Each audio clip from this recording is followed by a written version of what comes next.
Ladies and gentlemen, welcome back to the analysis of YOLENO TV.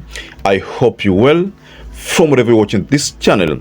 Yesterday we were treated to some drama in the Senate when Ipoa, IG, DCI, team arrived in the Senate to try to answer to some allegations from the senators. Now today, the same team was forced to face the National Security Committee. Now, I saw Masengeli, but in that meeting, the embattled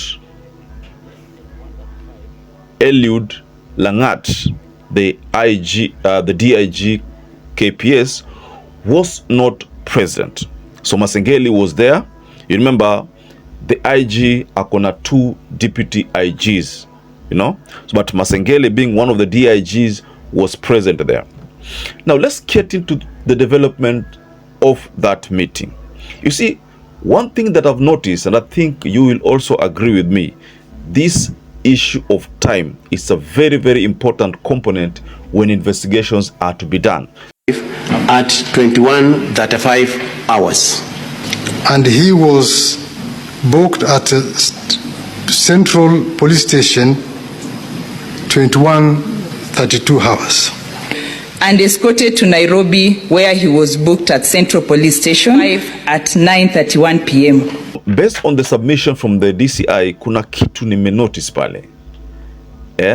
This part whereby there is a 4-minute difference between the time whereby there was allegation that Albert Ojuang alikuwa nasikika akipiga kelele katika ile seli yake, and the time, it was reported that he was unconscious. 4 minutes lapse. So I want us to focus on that part, and then there's a statement I'm going to share here from the DCI. Ameajaribu kuleta hii story wazi ili wa Kenya waielewe, but it's up to you to make your own conclusions, ladies and gentlemen. So first and foremost, ladies and gentlemen, before I explore this story further, support this channel by liking this video, subscribe to this channel if you had not subscribed before, and to our existing subscribers, thank you so much for your support. Now, I want us to quickly focus on the minutes. In the submission from the DCI, there's something about 01:35 hours. I have said, Honorable Chair, the deceased left Mawego Police Station at 15:54 hours.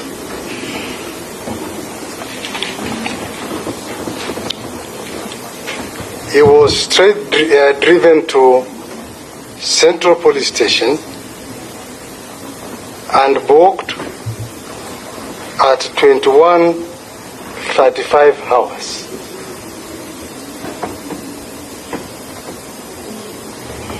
OB number 016/07/08/2025.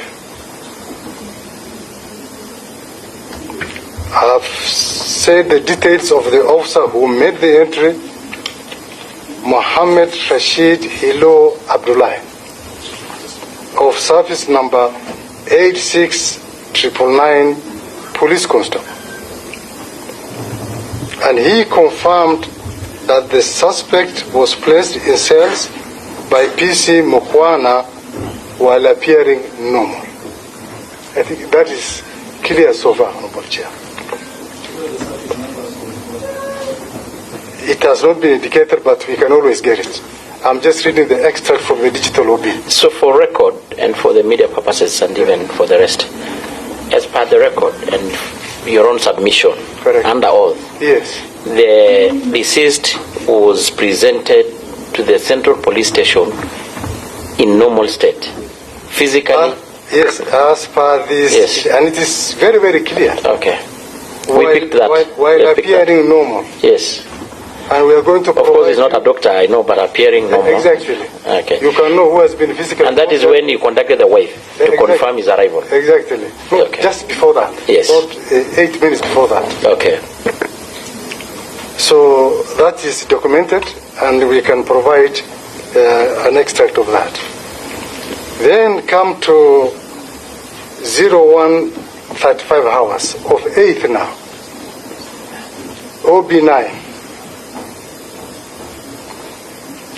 The same PC Mohammed Rashid Hilo Abdullahi made an OB entry in the digital occurrence book, and where he stated, and I will repeat, now Duty Officer IP Nganga and the cell sentry PC Kimani have visited the cells and found most of them well. Apart from the last cell, there was a spelling mistake when he wrote the word apart. He wrote apeton. The last cell where he found a prisoner, namely Albert Omondi Ojuang, who was alone in his cells, making a lot of noise while kicking the cell walls. During all this time, we are told that alikuwa ako peke yake kwa cell. So anapiga ukuta. Could it be that alikuwa anaona mazingaumbwe ama alikuwa anaona nini? We just trying to imagine what could have led to him kicking the walls. Ama ilikuwa ni giza mpaka anaona hajazoea giza. Why was he kicking the walls? Because we were told that he was kicking the walls. And then 4 minutes later, this is an extract from the digital OB. It cannot be manipulated, and it cannot be changed or altered. Now, I was looking for, Honorable Chair, a correspondence from the Mbagadi Hospital, but I should be getting it shortly. But we received a letter from Mbagadi Hospital confirming that the deceased was brought to that facility at around 2 a.m. while already dead. So I was trying to look for that document, but I should be able to avail to the committee before we end this session. On the A, no. On A. You see, this entry was 01:35. Yeah. The morning hours. So, who contacted the OCS?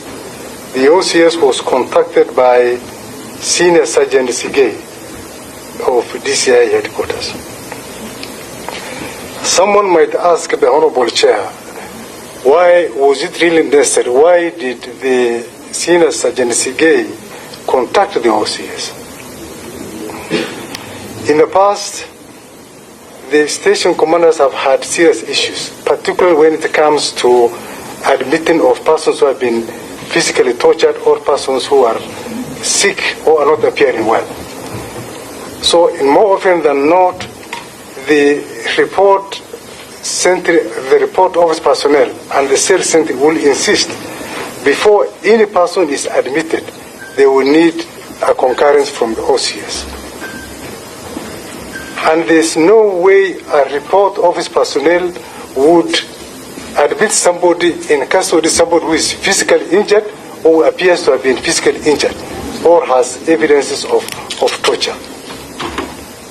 And it is on the basis of that, and after confirming the physical condition of the prisoner, that the OCS now directed the report office personnel and the cell sentry to make sure the prisoner was booked. And that's how PC Mohammed booked the prisoner while appearing physically fit. So I'm just trying to assume that 0:35 hours, wakati ambapo wale polisi wawili wakienda pale walimpata na piga ukuta mateke. So hiyo wakati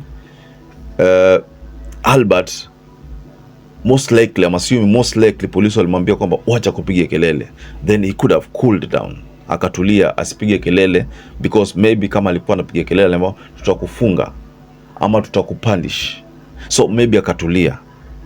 So between 035 and 039 hours, because we are talking about the timestamp ambapo DCI ameprovide pale kwa National Security Committee within a span of almost 4 hours, 4 minutes. So during some routine checks, unajua kuna ile time una check kama kwa mfano kwa prison, nasikiaga wanazunguka kwa prison kupiga ile kuchukua roll call, kujua watu wako sawa, kila mtu yuko, they do their own random checks. So wakati kwa nafanya random checks which is 4 minutes later, ndio tunaambiwa kwamba Albert Ojuang alipatikana very unconscious, na hapo ndio alarm ikakuwa raised, ndio mara Mbagathi police, Mbagathi hospital, mara hivi tu kama hizo zote zikatokea baada ya hapo. So the 4 minutes, is it enough to make someone unconscious? Yani wewe ujigonge ukuta for 4 minutes? But of course 4 minutes alipokuwa warned, of course 4 minutes alitulia. But DCI has given a full account of this matter, ladies and gentlemen, in the video that I'm about to share. That video, DCI has given us the picture. So I wanted to pay attention to this picture that the DCI was painting about what could have taken place. Mind you, IG and DCI and DIG Langat were not there. So these are stories coming out from that cell, from the Central Police Station Nairobi. The stories here zinatoka pale. Someone recorded, So just listen to what DCI told the National Security Committee. Remember, I told you that Masengeli was there, the former acting Inspector General. He was present during that meeting, but DIG Langat, the embattled DIG, was not present. That's what I've been trying to scan the videos, trying to look for his presence there, but I realized that he was not there. But I think it was good for him to not be there, because now the mindset of people ni kwamba yeye yuko responsible, and people were arguing kwa nini anaenda kwa press, kwa nini so it's okay for him not to attend that meeting, ili watu wafanye uchunguzi wao, wamalize, ili tionekane kama ni yeye ama si yeye. Kwa katika video nyingine nilishare pale, mtu kama Mutai Ngunya alisema labda si yeye, Esther Passaris pia akasema labda si yeye. So baada tujui uchunguzi unafanyika, lakini wa Kenya wame make decision kwamba ni yeye, but uchunguzi ndio utatupatia picture. But already from the statements coming from DCI, of course mimi naona kuna mwelekeo fulani DCI ameleta, na DCI ameiweka hii picha wazi, na mimi kivyangu naona kwamba kuna mwelekeo fulani, na mwelekeo uko pale katika 034 hours na 039 hours. 035 hours wakati ambapo walipatikana akipiga mateke ukuta, na 039 hours alikuwa unconscious. So hapo ndio kuna swali. Je, wale polisi walipoingia pale walipata napiga ukuta, walimaktia kumpiga, kwa nini unanyamaza, piga mpaka kaja akatulia? Ama walipomuona walitoka na yeye mwenyewe akatulia? What happened, ladies and gentlemen? So perhaps if you're watching this video and you've not subscribed, please take 1 second and subscribe, like this video. Till you catch up again, stay safe and stay blessed.